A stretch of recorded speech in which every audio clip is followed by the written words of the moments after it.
За бүгдээрэнд өнөөдрийн мэнд өнөөдрийн дугаарт хувцсалтанда жижиг элемент ашиглаж илүү загварлаг дэгжин харагдаж болох аргаас танилцуулна. Тэгээд жижиг элемент гэдэгт бол бүс, оймс, тэрко, нарны шил, алчуур, мөн цаашдаа цүнх, мөрөвч гэх мэт зүйлс орно. Тэгвэл би эдгээрээс бүс, оймс, тэрко, мөрөвч, алчуур ашиглаж хувцсалтаа илүү загварлаг харагдуулах аргаас одоо харуулъя. За энэ трамплаж дээр одоо оймс өмсөл илүү гоё харагдана. Хөлний шил бисгийг тодсгож өгнө. Ийм байдал доогоороо ингээд юу ч өмсөг байхаар ингээд нэг юм дутаад байгаа юм шиг хоол палашныхаа өнгөтэй адилхан тийм хар өнгө орсон шилэн өмс өмссөн. Тэг хөлний шилбэг илүү тодтгос харуулж байгаа. Үүн дээрээ бэлхүүсээ тодтгоо илүү эмэгтэйлэг харагддаг гэвэл бүс бүсэлж болно. За би өөрөө шаргалдан өнгийн эмэгтэй байгаа учраас өнгө дагуу бүс бүслэнэ. Иймэрхүү. За үүн дээр ханцуу таалагдах байгаа учраас би бас ханцуугаа янзлана.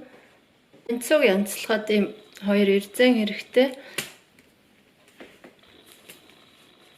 Эрзэнийг гүлгээд иймэрхүү. Ханцуугаа янзлсан. Иймэрхүү. За палашн дээр нэг иймэрхүү. Би сая ус норгочлоо. Тэгээд оймсныхаа төрийг татахтаа ингээд бүгд ингээд нэг шуман дээр биш. Энэ хоёр хажуугийн жоохон дээшээ татаад энэ уртлан жоохон гол хэсэг нь жоохон цөлхгөр байхаар ингэж явах юм бол хөлийг илүү урт харагдуулдаг.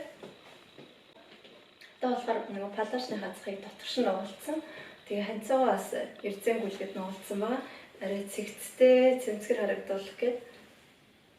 За мөн палашн дээр одоо өнгө дагуу тэрхүү өмсөх юм бол бас сонирхолтой.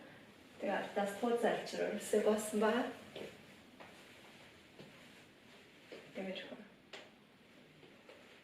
За энэ тод энэ ягаан лаванда цэцгийн өнгөтэй бол энэ саарал өнгө цогцтой. Тэгээ хослуулсан байгаа.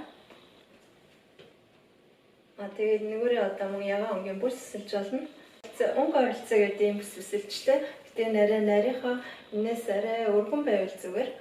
Нэг бол тэркотойгоо адил өнгөтэй бас алчуур зүүж болно.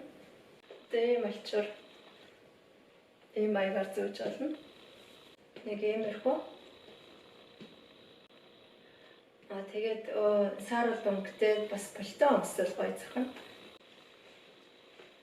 Иймэрхүү байж болно.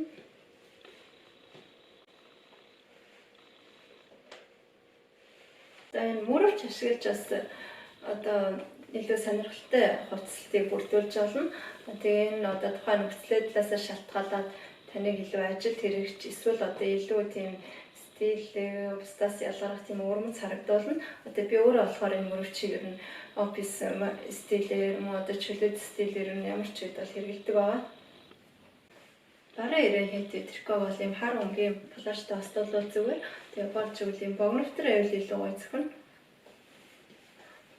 Тэгээ палач бас бүсэлжүүл илүү бас цэгцтэй. Ийм харагдах нэ. Иймэрхүү. Өмсөг бас палашнаас гадна юу гэн дээр өмсөж болно. Тэгээд голдуу нөгөө шилэн тэрхүү өмсгөр энд ирээд нэг хамаг юм овоолчдаг. Тэгээд шилэн тэрхүүний оронд юм өвдөгний доор ирдэг урттай өмс өмсөө. Тэгээ дээгүүр болохоор нэг бол дараалал ус зүүж болно. Илүү цэвэрхэн харагдана. За үүгээр өнөөдөр имжлэг өндөрлөж байна.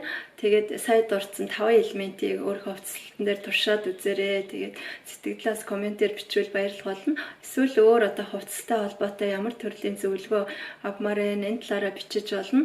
Тэгээд эдгээр одоо жижиг элементүүд нь бол одоо үн хямд байдаг учраас олон янзаар нөнгө өнгөөр наваа тавьсан байхад бол байнгын хэрэглээ болно. Ингээд дараа имжлэг хүртэл баяртай.